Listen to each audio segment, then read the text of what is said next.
Hello, everyone, and welcome to the Western Spirit. Today, we have a very special guest, Dr. James Lindsay. He's a prominent thinker and author, and at the forefront of critical discussions on culture, education, and politics.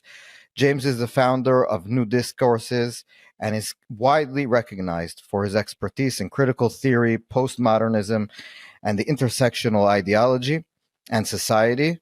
And so, James, it's a pleasure to talk with you. And from here, from Israel, I think I was reading you a lot on Twitter, X lately, and I think your voice is important for us here. So it's a pleasure and really an honor to speak with you.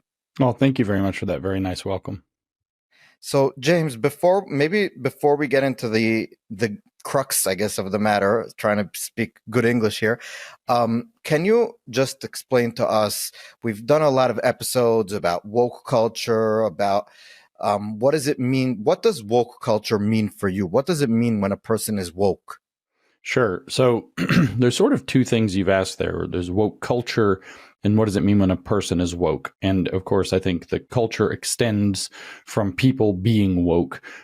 So we can start there. Woke, I mean, the word is a slang term. It obviously comes from African-American slang, referring specifically to being aware of racism within the police community and sometimes the community more broadly at large, but especially the police.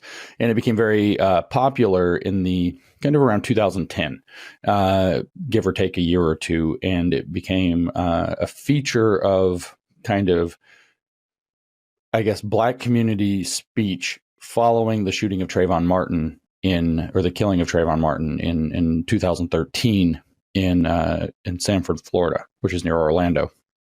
And so they started to use the word woke a lot. The Black Lives Matter movement came into being and co-opted the term. And obviously, the Black Lives Matter movement has become famous for saying that they were trained Marxists. And at that point, the Black community lost control of their slang, which was to be aware or awake to the idea of kind of racism and policing. And it became redefined in terms of being aware of systemic racism in society from a Marxist perspective. So the race communism or race Marxist idea became the kind of defining quality, I guess, of woke. So I'm giving a historical perspective before we get into the meaning of the term. And then we don't really use this term until after George Floyd dies, really, until the 2020s. I've gone back and searched through my own use of the language and the word. I remember personally not liking the term woke and not wanting to use the term woke.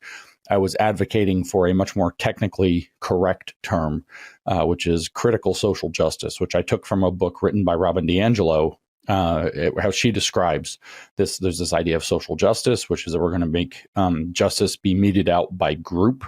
We're going to try to make groups more equal, and thus, I guess, trickle down would be that the individuals within the groups would be more equal. And these are ultimately communist ideas. I mean, I think that Robin DiAngelo is ultimately a Maoist, and I think that this program derives from one that was run by Stalin in Soviet Union called Korenizatsia in the 1920s and 30s that Mao ran again later in China very explicitly. But at any rate, I wanted to call it critical social justice. Woke started to kind of take over, and I just kind of gave in and started calling it woke in the mid 2020s. But I wrote an article when I first launched my website, New Discourses. I wrote an article. One of the very first articles I wrote was called Naming the Enemy. And I made a bid for calling it critical social justice, and the word woke isn't there. So it's a much more recent phenomenon that we started to use this term woke against the radical left. And it had, by that point, been completely consumed by this intersectional approach to Marxist identity politics. So you're already starting to get a sense that the word woke, as it's been used, it doesn't actually, for those purposes, matter that it came from black slang or being aware of racism. What it became was this symbol that the left was using for themselves, that they understood the structural nature of power in reality. And so that's what they had woke up to. This power is structural. It runs through the system. Everybody participates in that system. It's like a grand conspiracy that the entire society operates on to maintain an oppressor versus oppressed dynamic, where the oppressor is obviously the willfully ignorant problem, and the oppressed is the awakened savior of this terrible situation, which is the dynamic of oppression. And so finally, this term sticks to them. And so my research had been, well, let's try to figure out what this is and really understand it. And it became very clear to me that the Marxist writer Paulo Freire, particularly, he's an education writer from the 70s and 80s and later, used a term called critical consciousness. That's what you wake up to when you understand the structural nature of power and reality. It's like an extension of Marxist class consciousness that goes into further dimensions, including the production of knowledge, who's allowed to be considered authoritative, who's allowed to be considered, aware of what's going on in the world in the correct way, derives from the critical theory school, which is like Western Marxism. And I thought, well, this is very clearly what woke means. It turns out I'd actually run into it very early. There's a term called critical constructivism that I ran into very early on that was way too technical, but that's also what you adopt. It's a worldview that you adopt when you become woke.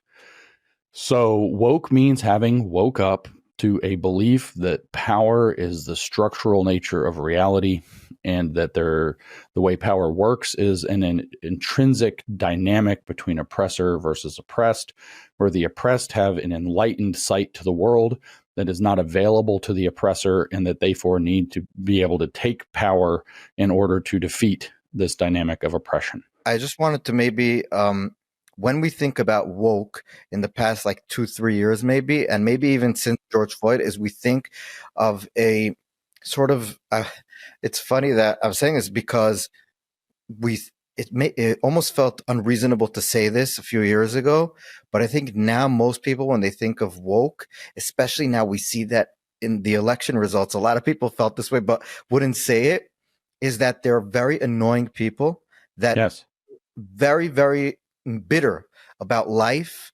Everything to them has to do with race, gender. People, I think you speak a lot about grievance politics. Everything is grievance. Everything is just full of rage, and just tearing down the system outright. It's not even behind the scenes. So maybe explain to us why, I guess it's almost psychological, but they're conditioned in the universities. A lot of these faculties make people hate their selves. Yeah, and I think that that's where it ultimately comes from. It's a dissatisfaction with reality and a dissatisfaction with the way that you interact with reality that breeds resentment, it breeds envy. And ultimately to tie it to what I just said, that's what the oppressor versus oppressed dynamic is about. That's what critical consciousness is. Critical consciousness, actually, we could get into all the technical systemic power, blah, blah, blah.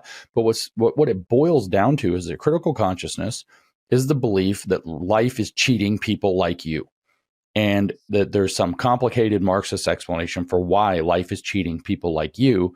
And so what you need to do is basically tear down this wretched system. Karl Marx called it, violent revolution or bloody revolution, but you need to tear down, disrupt and dismantle this oppressive system that's cheating people like you. And that's why they put out words like social justice. It's going to be more fair for groups, for people like us. And we're going to make the world that way. And of course, their model of reality is not right. And so what happens is, no matter how much they try to do, they don't have a solution to any of the problems that they may perceive sometimes real problems. They may exaggerate some problems, but they don't have a solution. So everything gets worse. But their theory is such that the enemy for them, the liberal society, the free society, which they consider the oppressive society or the oppressor, actually co-opts their movements. That they believe that it's this kind of all-powerful trickster demonic force that takes over everything. It co-opts it, it subverts it, it foils them at every turn. So when their ideas don't work, they feel like somehow the power structure that they're railing against was just even more powerful. And so it's even more frustrating. So they get even more angry and even more resentful and even more desiring to tear the system down. And like you said, this is actually coming to them because this is a worldview that they're being programmed into in schools and colleges and universities in particular, that has now seeped into the culture. So they're reflecting it back. It's become reflexive, so to speak, and they're reflecting it back off of one another. Your social status for many years has been tied up into how well you display your concerns in terms of this theory. But this is a theoretical overlay on society. It's a worldview.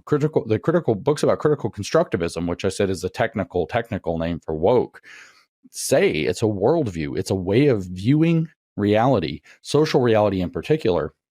It has various commitments to it, that your perceptions are actually constitutive of reality. The reality isn't out there. Reality is inside of us. And our perception of reality is biased. And it's biased not in ways that favor necessarily ourselves or our own agendas, but it's biased in a way that favors the existing power structure. And therefore, we need to overthrow the existing power structure to liberate people from this brainwashing. And this is getting, through our universities in particular, but also through K through 12 education, this is being pumped into, as Yuri Bezdomov, a KGB defector, put it, it's being pumped into the soft heads of our children 24/7, or at least all the hours that they're in school. Everybody I know that's been in the university in the last 10 years tells me they have to write papers. All their papers that they write have to go around this idea. They always have to use these particular, they get called theoretical lenses. That's a way of viewing the world, like your glasses. It's a way of seeing the world. And so, they're being programmed to think in a critically conscious way, which again is just an extension of Marx's idea of class consciousness, which is this idea that you need to understand the world is split into an oppressor versus oppressed dynamic. Not that oppression exists, because it does. There is oppression in the world, but that oppression, this dynamic itself, is what reality is made out of. And it conditions everybody to accept their place in the oppressive matrix, that's a conspiracy theory is what that boils down to. But it's also the conspiracy theory of Marxism. And it gets reproduced in multiple different dimensions like race and sex and gender and so on over here in what we call woke today.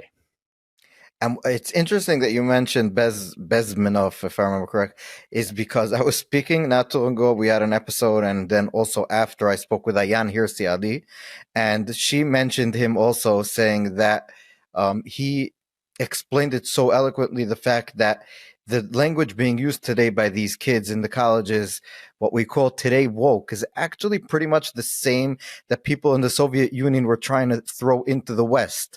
That's same right. Theories, the same propaganda that they were using to try to overthrow the West from within.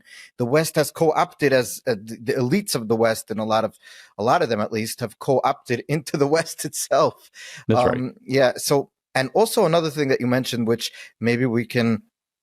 The next question will expand on that, is that one of the things that she mentioned, which you also said, is that they feel that they have to overthrow the system, but they never really have a solution to what will come after the system is overthrown.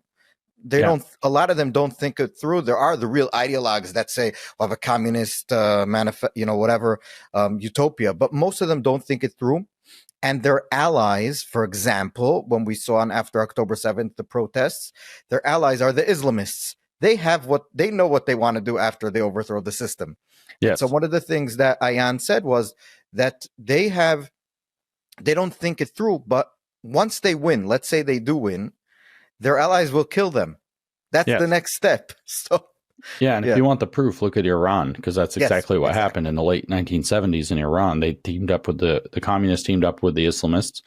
And there are no communists in Iran right now because they were, convert or be killed. So that the proof is in the pudding there as well. But so they don't have a vision of what they want in the world. This is I think this is all actually a cult religion. So I tend to use religious language to describe it.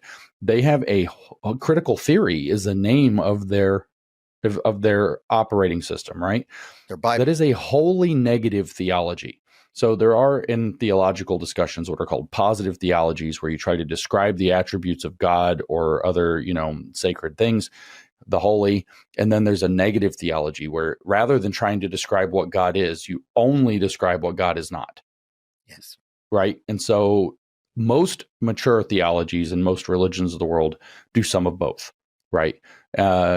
This is a wholly negative process. So for them, they have this concept rather than God of an ideal society, literally the Platonic ideal of society. And they know that it's out there. They just don't know what it looks like.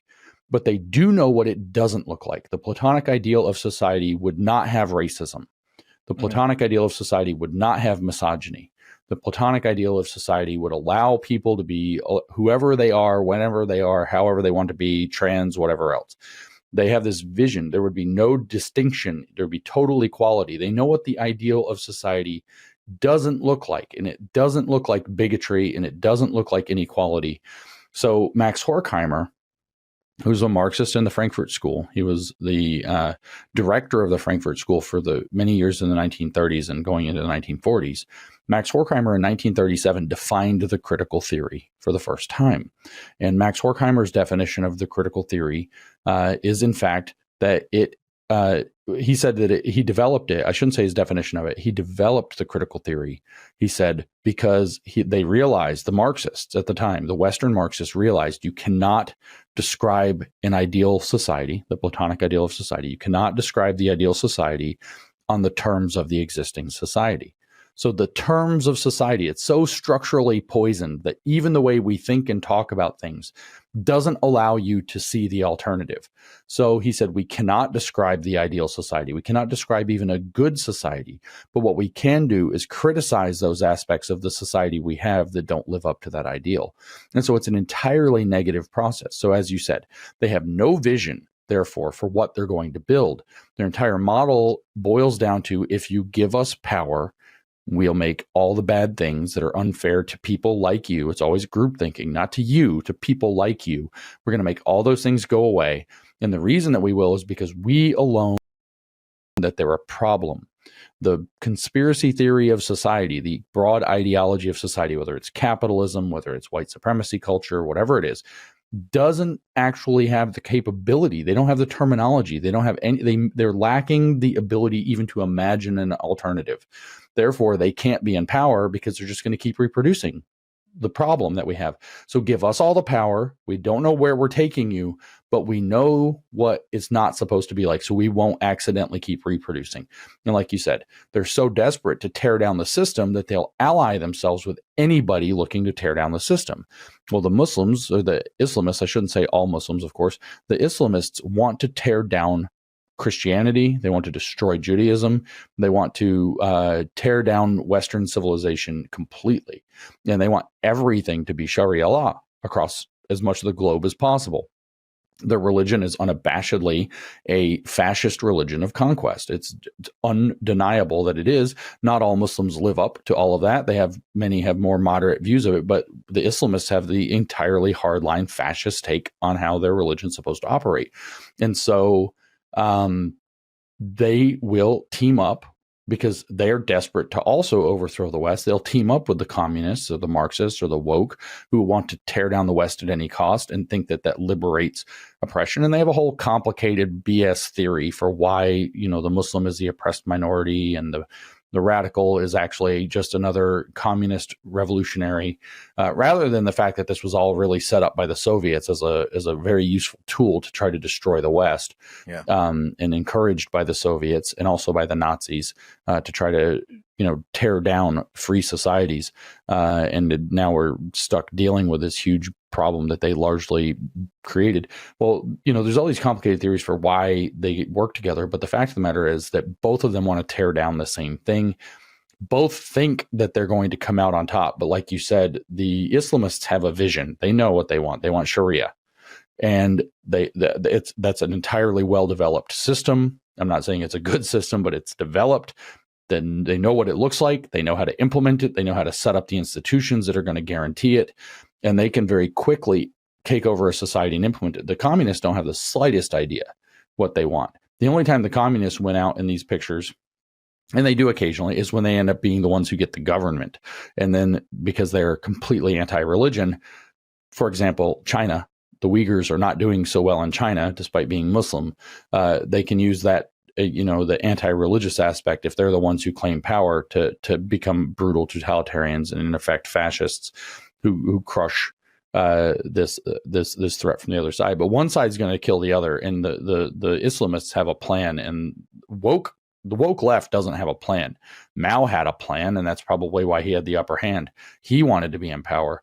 These guys don't have a plan, except that I don't know who their financial backers are, but they're probably mostly European scary people and large businessmen, Bill Gates, John Kerry, or some American people who are probably involved in the bigger picture. They might have plans that don't involve being overrun with Sharia and building basically what amounts to the Chinese model throughout the globe. But it's not clear that this is going to go well for anyone who wants to have a free society. And in countries like the UK and across Europe, I don't know how at this point they're going to stop the Islamists from taking over if they break down their system much further. Yeah. One of the things that that is interesting to me, and I want to get your take, is that after October 7th, a lot of progressive Jews, personally, even parts of my family in the US, were in shock because their natural allies, quote unquote, turned their backs on them. So October 7th happens, people who are killed, kidnapped, soldiers are flying all over the world to Israel to come to the front lines, the countries, the Jewish people all over the world feel a sort of dread, and then we see the protests. Times Square, there was protests on October 8 against Israel for Hamas, before Israel even retaliated. And suddenly, it wasn't just the Islamists, it was these progressive organizations, a lot of times, not just one or two people. On campuses, I interviewed Bill Ackman not too long ago for our paper, and in Harvard, there was like a week after October 7th, student organizations, general ones, not Islamists, who were signing papers blaming Israel for the massacre that was done on the Jews in Israel. Yeah. And he was in shock, so he pulled his money, but not everyone is obviously Bill Ackman, and they're in shock, and they didn't understand where it came from. And then when you think about it, at least when I thought about it, it's pretty obvious where it came from, in the sense that anti-Semitism is a conspiracy theory. The Jews are the strong ones who control the world from on top, the puppet masters. And so if you're looking at the world as oppressed versus oppressor, which in itself is a conspiracy theory, you obviously take the next step to go to the Jews are those oppressors, right? Yeah, that's right. And I didn't say this earlier, but the fact of the matter is that this entire architecture, the woke architecture, reproduces the anti-Semitic conspiracy theory. And it sometimes blames the Jews directly, and at other times it has other scapegoat classes: white, straight, male, Christian, and so on. Yeah. But at the top of the hierarchy, it almost always ends up pointing back to the Jews. And there's even a book. I published an article over 4 years ago now. It was called "Critical Race Theory's Jewish Problem." And what I explain is that both in post-colonial literature and in critical race theory literature, but particularly there's a book, and it's very important within the critical race theory kind of universe. It's called "How Jews Became White Folks and What That Means About Race in America." They explain that Jews actually lobbied in America to be recognized as white, to gain all the privileges of white people. And then what did they do as soon as they got it? They rose through the hierarchy to become the people who set white culture, and they put themselves on top, and they reproduced the exact anti-Semitic conspiracy theory by way of whiteness. Is now your gate is no longer like money or whatever. It's now by way of whiteness.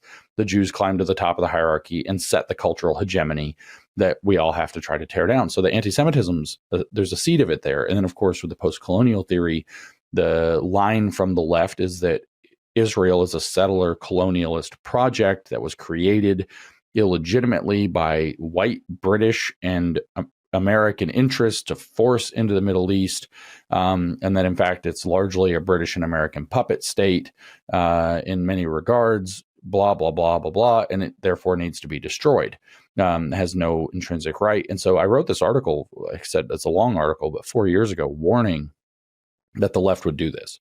So when October 7th rolls around, and then October 8th, the next morning comes around, and they're all out in the street, I'm not surprised to see this at all. It's consistent with their theory, and has been consistent with their theory. When you read about the various leading lights of woke culture, so within critical race theory, you have Angela Davis.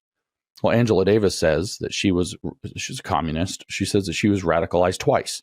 She was a PhD student of the kind of arch critical theorist Herbert Marcuse. And so he radicalized her the first time. And then she joins the Communist Party, USA. And then she ends up saying that she gets radicalized again a second time. And she gets so radicalized, she leaves the Communist Party, USA, for being too conservative. And their second radicalization was in Palestine, is what she says. And so she goes to Palestine and works with whatever she means by Palestine. I don't know where she actually went. I don't recognize that that's a place. But she goes to work with somebody that is regarded as Palestinian, some group that radicalizes her in that way, which means anti-Jewish. Means, I mean, you wouldn't have to say anti-Semitic, anti-Jewish, right? Anti-Israel, anti-Jewish. And then she comes back, and this is integral to her takes on critical race theory from then forward. Then you have, say, Judith Butler. That's queer theory. What does queer theory have to do with Israel? Nothing at all. Absolutely and nothing. She said, James, can I just stop you there? Which is, I mentioned her in a few episodes because like a month after October 7th, she was at a lecture, Judith Butler, and she said that Hamas and Hezbollah are natural allies of the feminist movement. That's right. So exactly. Which sounds completely insane because obviously they're rampantly misogynistic and rampantly patriarchal and all these things.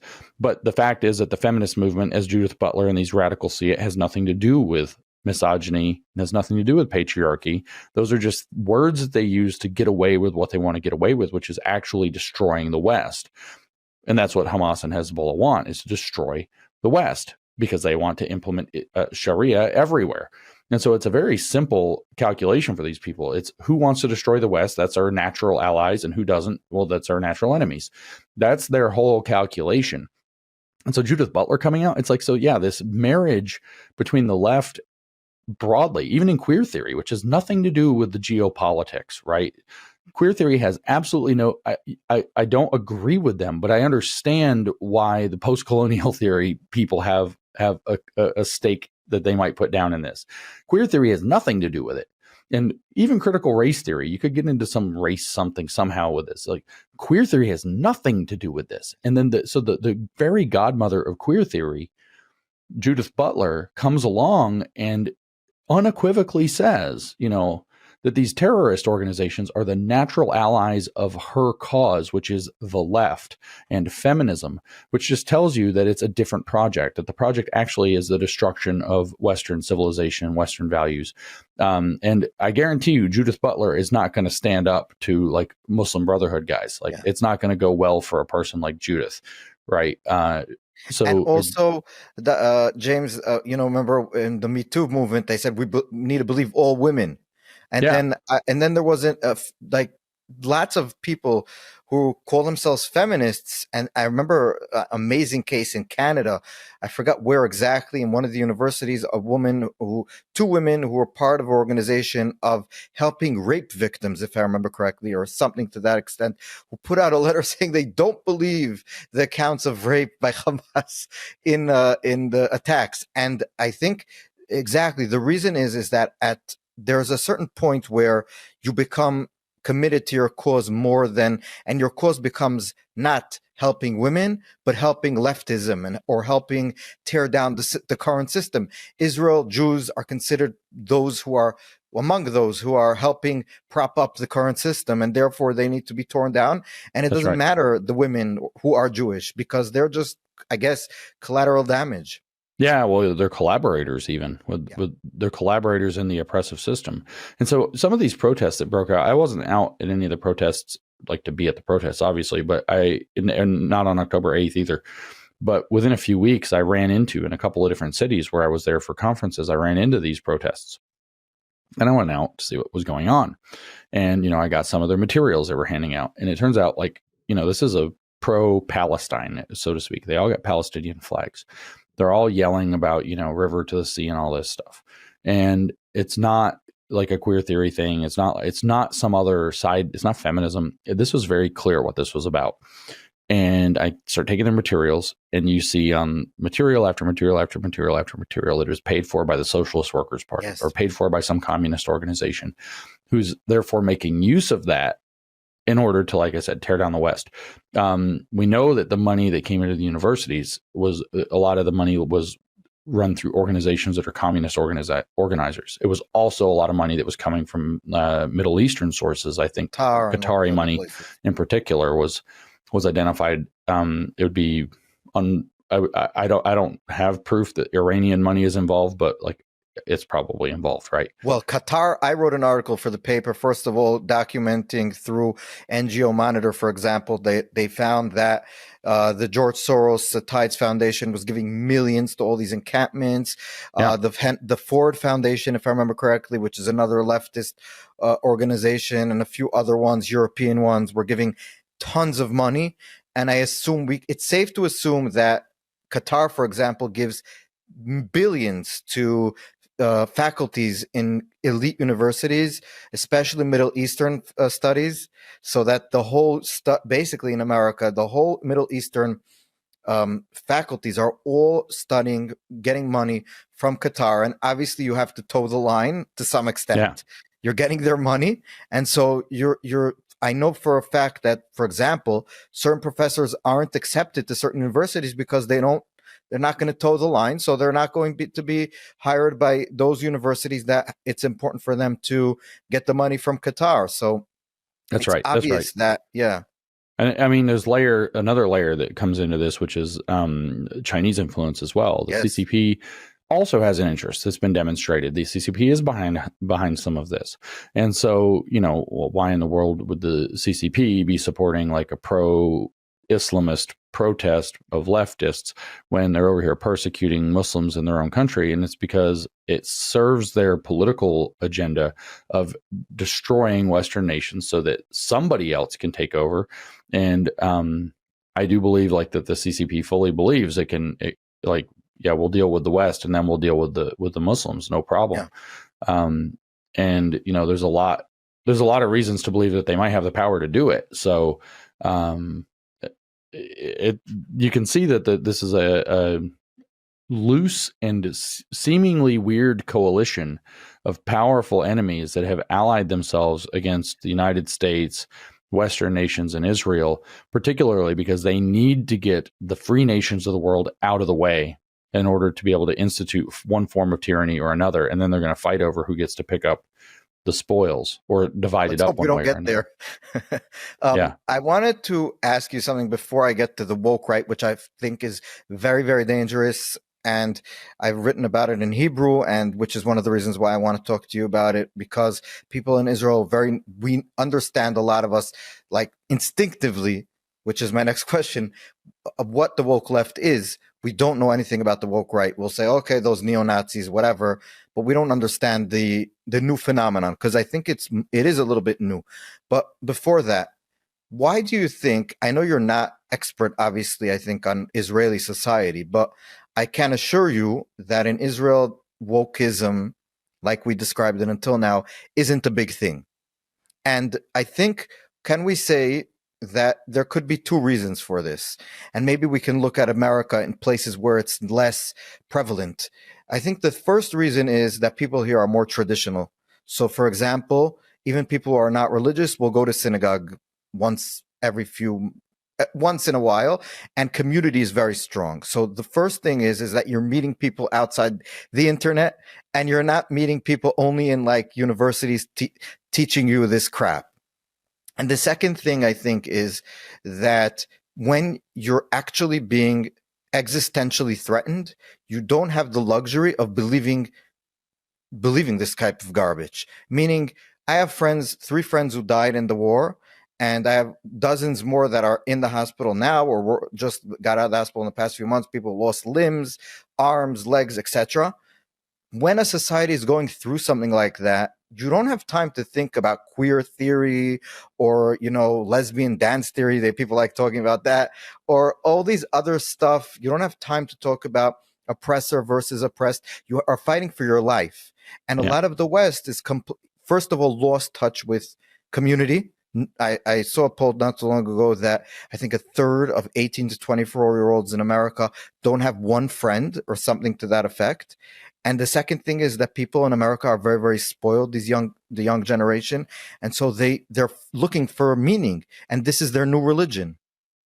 Yeah, I think that those are two very, very prominent reasons why. A third reason is that the attempt to infiltrate the American system has been extremely vigorous. And because I don't know the reasons, but I would suspect because of the other, like you said, the other pressures happening in Israel, that it has happened less there. But the American schools were very vigorously infiltrated, in particular, and pumping this into the heads of children and then young adults has been a dedicated project since at least the 1970s and arguably much earlier. So now I want to get to the woke right. So one of the things that we've been seeing, I think in the last, well, you'll tell me when this started, but I've been noticing it more and more in the past year or two-ish, is that there seems to be a sort of copycat culture on the right, or people that call themselves right, meaning, for example, I don't like bring up names, but let's say just a Candace Owens, just for example, someone who, well, I don't want to get too much into her career, but the fact is she was on a mainstream conservative place, and then just it seems in a way understood that the way for her to get followers and to break out of the shell that was the conservative, old traditional conservative movement is to sort of say things that are basically racial grievances. Meaning, if in the past we've said the woke, identity politics is very bad because it pits us one against another on things that we don't have control over. It makes us part of groups and not as individuals. And this is why the right needs to fight it. We then see people on the right using that same exact logic, basically. She's saying, the Jews are in charge. I'm just bringing the Jews because that's the first thing comes to my mind is that the Israel was built on pedophiles, and that the Jews control the media, she said, and defending Kanye West and all these other things. And you realize that it's basically the same thing, just from a different political, persuasion. Yeah, I mean, that's not a bad summary, honestly. I've seen this phenomenon in, person in a kind of an undeniable way for just under 4 years now. So I've been kind of tracking it. I said a little bit about it here and there. Over the last 2 years, I've said more. In the United States in particular, there's a movement that I think was mostly inorganically pushed that is connected to this, but not identical to it. That's called Christian nationalism. And so I got because I've done so much work with Christian organizations throughout the U.S., evangelical organizations in particular, I got kind of pulled into paying attention to this Christian nationalist issue. And the Christian nationalism is a challenging point because it's not necessarily all as anti-Jewish or anti-Semitic, but they have this same, like you said, this proclivity to start using grievance politics. So rather than talk about critical race theory accurately in talking about how it is a Marxist conceptualization of race and it's a vehicle to bring Marxist theory into the United States and popular culture and so on, they want to talk about it instead as being anti-white. And then the only answer to an anti-white theory is a pro-white theory. So now it becomes about the racial identity. So now it becomes, I guess, white versus people of color in a power struggle. And now you're caught in the woke paradigm that the woke have claimed is the situation all along. So they've played kind of the foil to the leftist identity politics that were brought in. They've kind of reified that. And, the same thing where everything, it is true that the woke are attacking Christianity. It is true that the woke are attacking Judaism. It is true that the woke are attacking tradition. I mean, these are the kind of Maoist tear down the four old, Soviet destroy the religion. We can go back to Karl Marx. He wrote some nasty things about both Judaism. If people haven't read Karl Marx on the Jewish question, they really should. He did not like us. He did not Even like though Jews. He came from a Jewish family, which is interesting. He came from a Jewish family, was raised Lutheran, and took up allegedly with Satan in his late teenage years, and then somehow gets called an atheist through this process. So it's a very bizarre kind of bad guy. But you can read in his own words, he didn't like Christians and he didn't like Jews and he didn't like either one at all. And for basically, honestly, for the same reasons, like for identical reasons. And so where was I going with that? So this woke right have kind of picked up this mentality and like, well, he wasn't right about what to do about things, but he's basically right about how the world works. What I've said for years, and this is this is a big statement, and I don't say this glibly, I don't say this for color, I mean this. This is the mistake of the 1920s and 1930s in Europe. The mistake is that, the communists have come, the communists are a problem, the communists frame out the entire world in terms of structural power, in terms of group identities, and so on, and say that it creates a matrix of oppression in some sense or another that is evil. And so we, the communists, need to have all the power to abolish the evil matrix of oppression. The oppression is bad and we're going to solve it. And the answer that many Europeans came up with in the 1920s and 1930s, and we all know that we're talking about the fascists at this point. We know that we're talking about the National Socialists. The answer that they came up with was, that model of society, that it's all about power and it's all about an oppression hierarchy, that model itself is right, but the communists are wrong about the conclusions. Yes. The communists believe that the conclusion is give us all the power so we can abolish it, but that's never going to work. Hierarchy is natural. Hierarchy is what makes things work. Therefore, that matrix of oppression is real. And the communists were trying to subvert it because it's good. Therefore, we're going to lean back into that, romanticize that matrix of oppression, and we're going to make it real. So now we're not going to understand critical race theory as a communist attempt to disrupt society with racial agitprop. We're going to understand critical race theory as an anti-white theory that requires a pro-white response. We're going to understand the anti-Christian and anti-Jewish programs. Why was Karl Marx anti-Christian, anti-Jewish? What was his deal? Well, if you read his critique of Hegel's philosophy of right, he tells you what he thinks about religion. Religion is in the way of adopting communism. So I've used this analogy before, and I think it works. He says the same thing in the next year in the economic philosophic manuscripts. He has this whole thing he writes about how atheism is not complete. Atheism's not a thing. It's so much lower than socialism or communism. And so what you have to do is you have to plow the field before you can plant the crops. He wants communism to grow in the field, but right now there are other crops there. So you have to get those out. So you have to get rid of Judaism. You have to get rid of Christianity. You've got to get rid of the other religions. Then you'll have bare soil in which you can plant communism and let that religion grow in its place. So he wasn't a big fan of atheism either. He was a fan of communism. It's very important to make that distinction. So we come along. What's woke going to do? Well, woke carries this over. It's going to attack Judaism. It's going to attack Christianity, and it's going to do it in very unfair ways, but in ways that are very obviously attacks on those religions. You can't deny it. So then if I were to say, it's not best to think of communism as being anti-Christian, well, I sound like an idiot, but it's not the best way to think about it because it's blatantly anti-Christian, but it's doing so only for a purpose, which is to make room for communism. It's not anti-Jewish to be anti-Jewish. It's anti-Jewish to make room for communism, for a new value system, right? And that's what happens, though, is with the woke right, they say, oh, it's anti-Christian. And that not so much anti-Jewish. They don't care about that, right?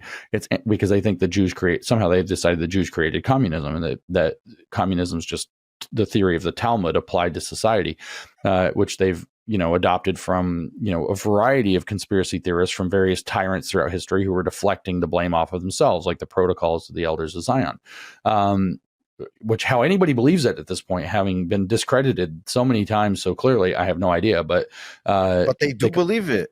Like one of the things you just mentioned about the Talmud was this billionaire or millionaire Dan Blitzerin, whatever his name is. I know who you're talking about. And he's this guy that used to be pictured with like bikini-clad women all over the internet because he was so rich supposedly, and he was taking pictures with naked women. And now he's become this hero for this I don't know, this like sect of the woke right, which is I guess you could call, I don't know what they call themselves, the Groypers or something. Groypers, I never even heard of it until like a month ago, but I guess those are the more like the out in the open anti-Semites, and then you have the more closeted ones that are like Candace saying Christ is king, stuff like that, to like, what do you mean? I can't say Christ is king. Obviously, Christ is king for a Christian, but that's what Lenin called depends on the context of why and when you're saying it. That's right. Yeah, and it's that agitprop. And so again, it's the same thing. So now, woke is an anti-white, anti-Christian theory. So white Christians need to lean into their identity politics. And by the way, the woke right guys, are going to say we're the ones who have to define what it really means to be traditional, what it really means to be orthodox, what it really means to be Christian, what white really represents. And now you've got the same dynamic playing out on both sides. And so that's why woke, even though they have different conclusions, they have different beliefs, in fact, about the nature of oppression, they still believe in it's like they've put on, remember we said earlier that woke is like a set of lenses. It's like it's a worldview. They've adopted the worldview, and rather than saying, when they see the world through the left's vision, rather than saying, and it's bad, so we need to be the ones who fix it, they put on the same goggles and they say, wow, the world really is that way, but it's good and we need to preserve it. Yes. And so they adopt the conspiracy theory and then say, no, let's enact it instead of let's obliterate it. Can I ask you one, I guess, two more things that have to do with this? Number one is, you were just, I saw at the Turning Point conference, which the president-elect was, and all the big conservative, I guess, figures that everybody knows about, and you spoke there. And I wanted to know if some of the speakers there seem to be playing with the fringes of this type of theory. Others are, like you, very much against it. So it is a subject of thought among the right, people who are considered right or right of center, let's say. Yeah. What were people telling you? Because you've been coming out a lot about this in the past few months. So were people behind the scenes and people in the audience, were people angry at you about this, that you're like infighting, we need to all fight against the political enemies, so to speak? Or were people saying, yeah, good for you, take this on, it's important? The answer is yes, both of those things, and lots of it. Okay. It was a very bizarre conference, in the sense that there was a huge conversation happening on the floor in the conference among the people that never makes it on the stage. The stage, like you said, some people seem to flirt with or push woke right. Some people seem to be clearly against it. Some people are kind of just not going anywhere near it, and they're talking about kind of political topics or something more specific. I mean, my panel, for example, was about a documentary about the transition phenomenon with children, and therefore, stuck to the subject. But in the room, on the floor, everybody was talking about it. Everybody was talking about the phenomenon of the woke right, and some people think it's a problem, and some people think that I'm the problem for making noise about it. And I was accosted by lots of people of different kinds, with different points about the issue. Most people, and I think every single Jewish person I spoke to, was very grateful. I got invited to a wonderful Shabbat dinner, and went to the Shabbat dinner, and I was honored by the rabbi for my efforts, and it was very nice. Many Jewish people talked to me very gratefully. I mean, there's a very strong Jewish presence at this event every year. Normally, they're a lot more visible, a lot more Israel flags, and very little of that this year.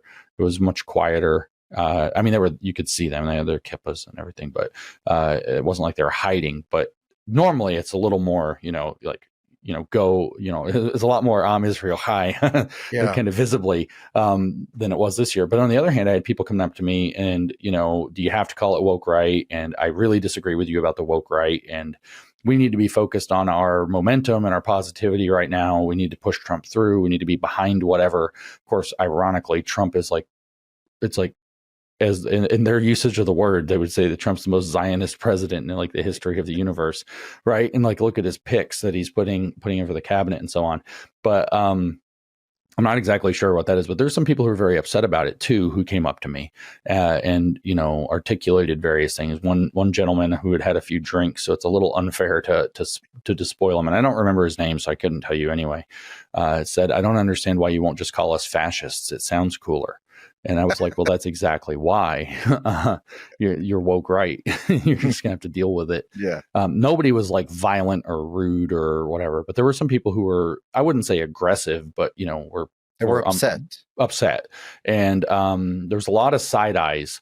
And I even had some people who I've been friends with for, conference friends as it goes. You don't know them that well, who for years, we meet and we're, oh, hey, and we sit down and talk or whatever, that kind of thing, who are like, one person actually said it's kind of, all my friends hate you now, and it's bad for my cred to be seen with you.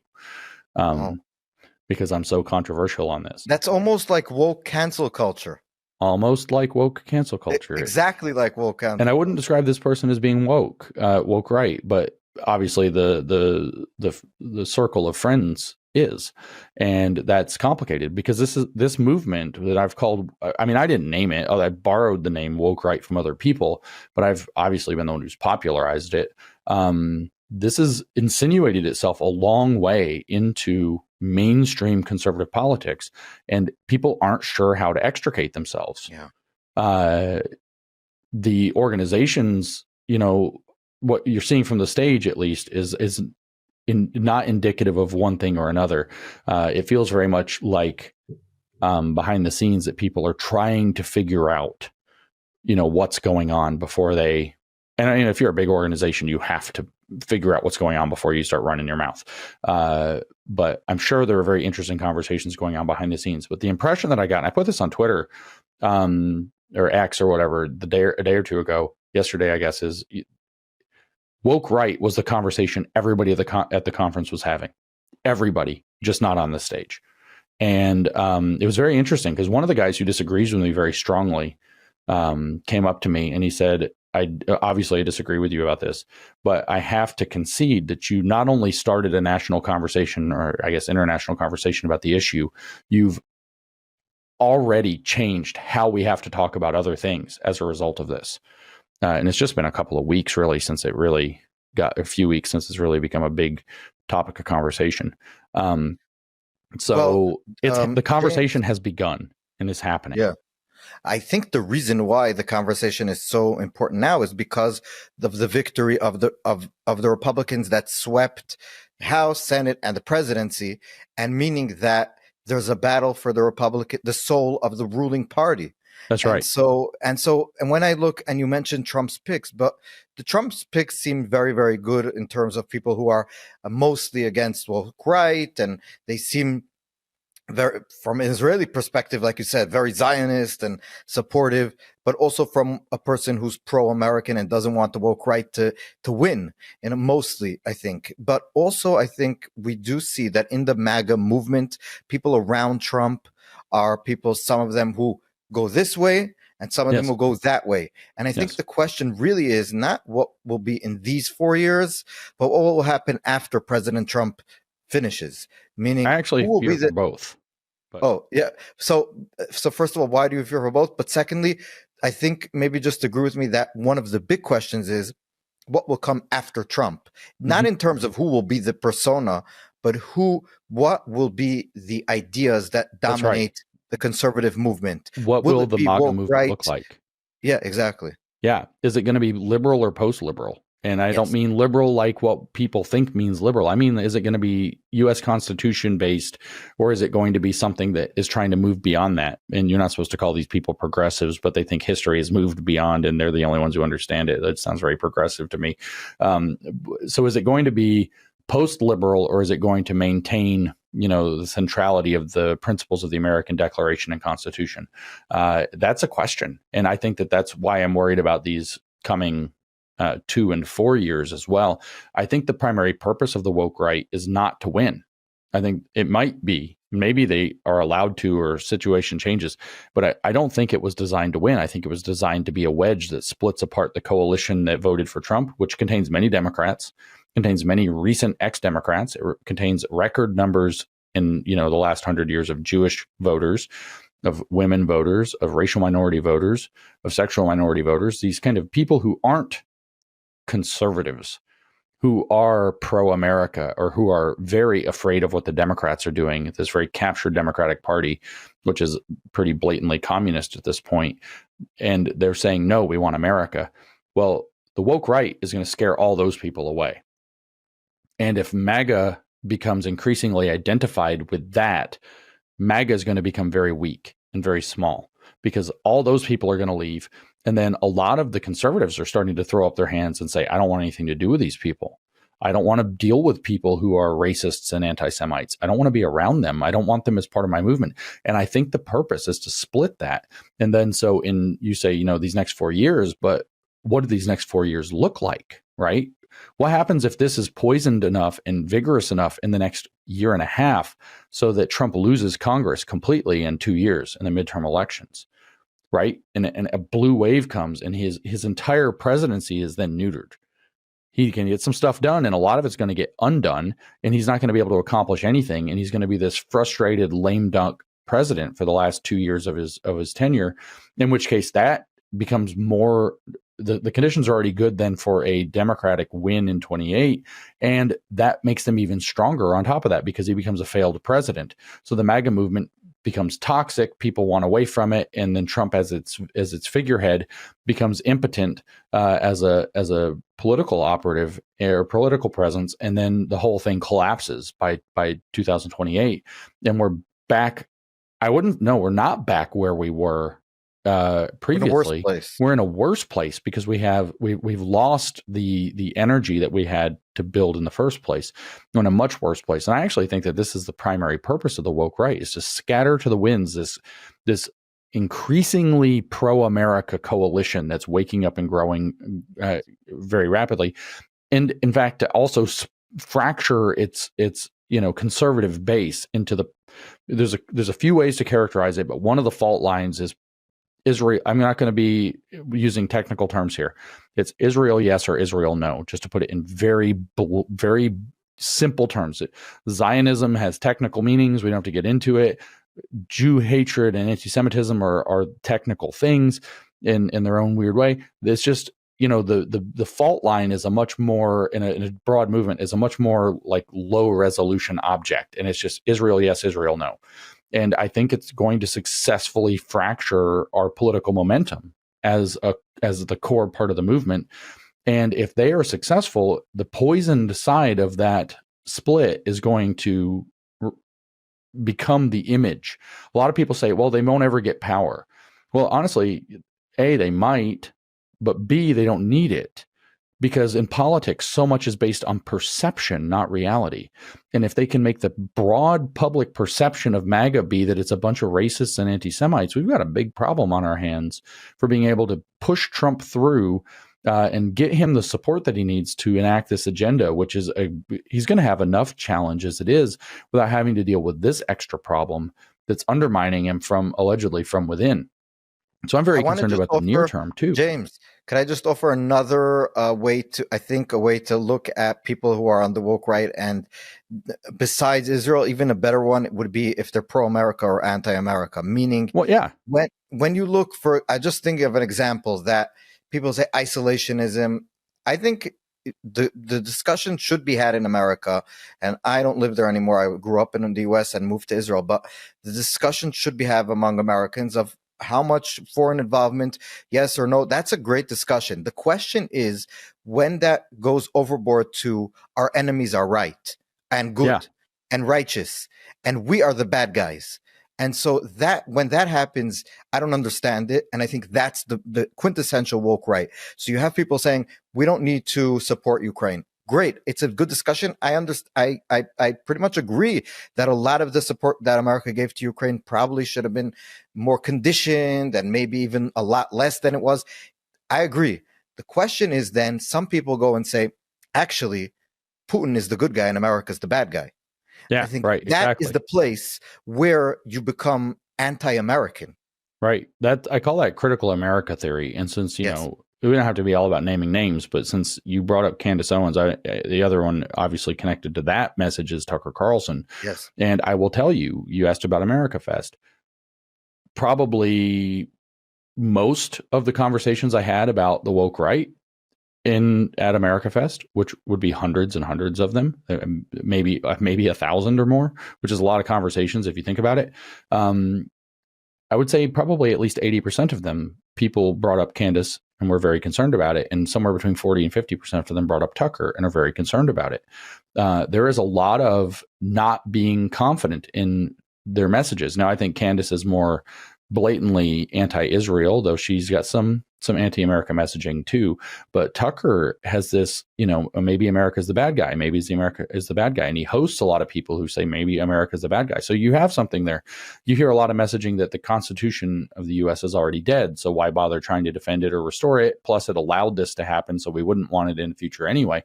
So that's that post-liberal thing. And so what does post-liberal mean? Well, we could talk about a lot of different philosophical things and waste people's time. But what it boils down to is that the ethos of the American system has been freedom, which I think is foundationally a biblical idea. And I mean, all the way back to like the Torah, right? Yes. Abraham. Yeah.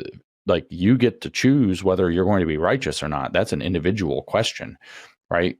God could force you to be righteous, and he might make your life suck if you aren't, but you still get to choose, right? And so, this question about individual freedom is weighed in upon by the same thing as the woke left, which is, no, we have the correct definition of virtue. People need to be anti-racist. People need to be pro-trans. People need to be anti-misogyny. They have this whole list, right? And people need to be anti-Semitic, except when we're thinking that Jews are white people or whatever it is, right? That's the kind of leftist view right now.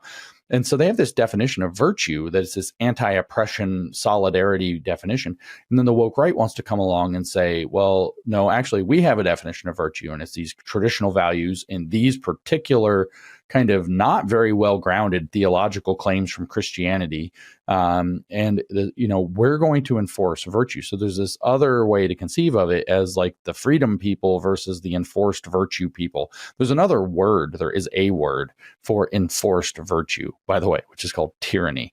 The word for enforced virtue, that somebody's going to tell you how to be a good person, is ultimately tyranny. And if they have to condition you to be a good person, like brainwashing, then you're in totalitarian waters. And so I don't know that the woke right is totalitarian. I don't know, honestly, historically, if the fascists were totalitarian. Fascists don't seem to care what you think or do, as long as you just say everything, outwardly, you just support the state all the time and whatever it's doing, right? Communists care a lot about what you think and do. They are truly totalitarian.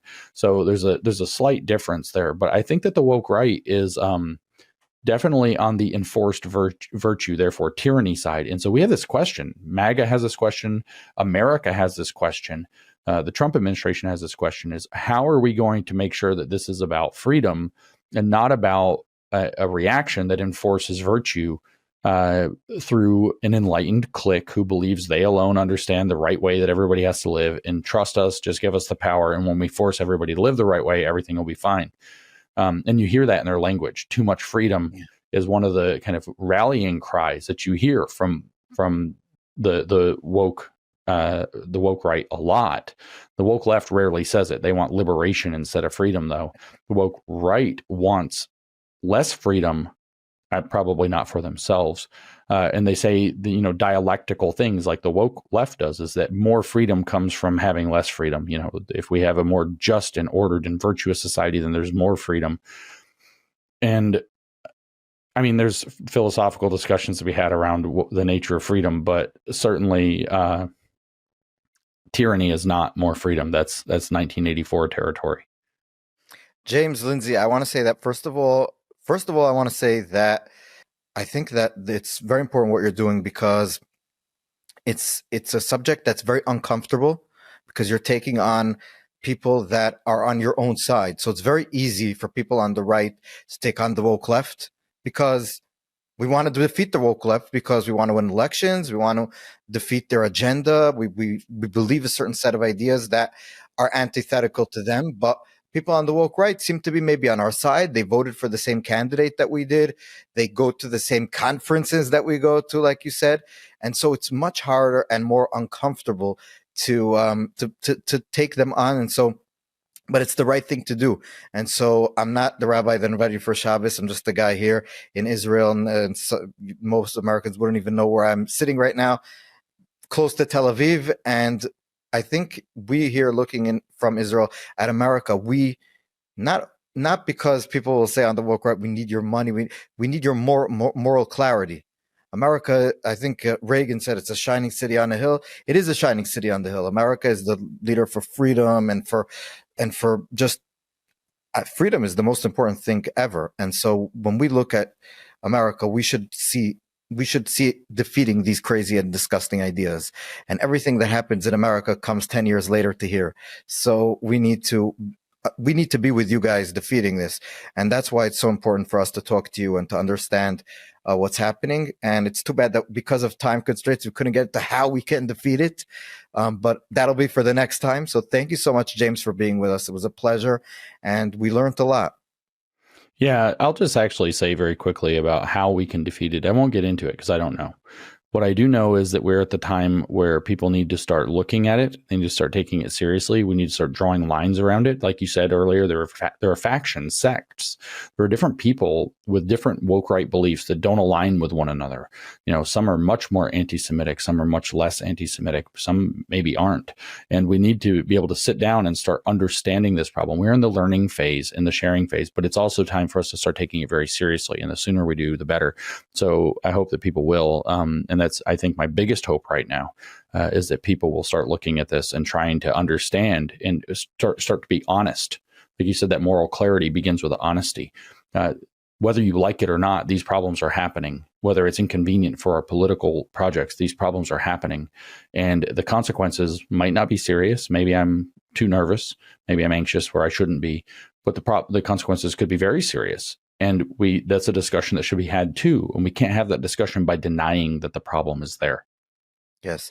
James, thank you so much for your clarity, your bravery, and for talking with us today. It's absolutely my pleasure. Thanks for tuning in to the Western Spirit podcast. Don't forget to like, subscribe, and share, and hit that notification bell so you never miss an episode. See you next time.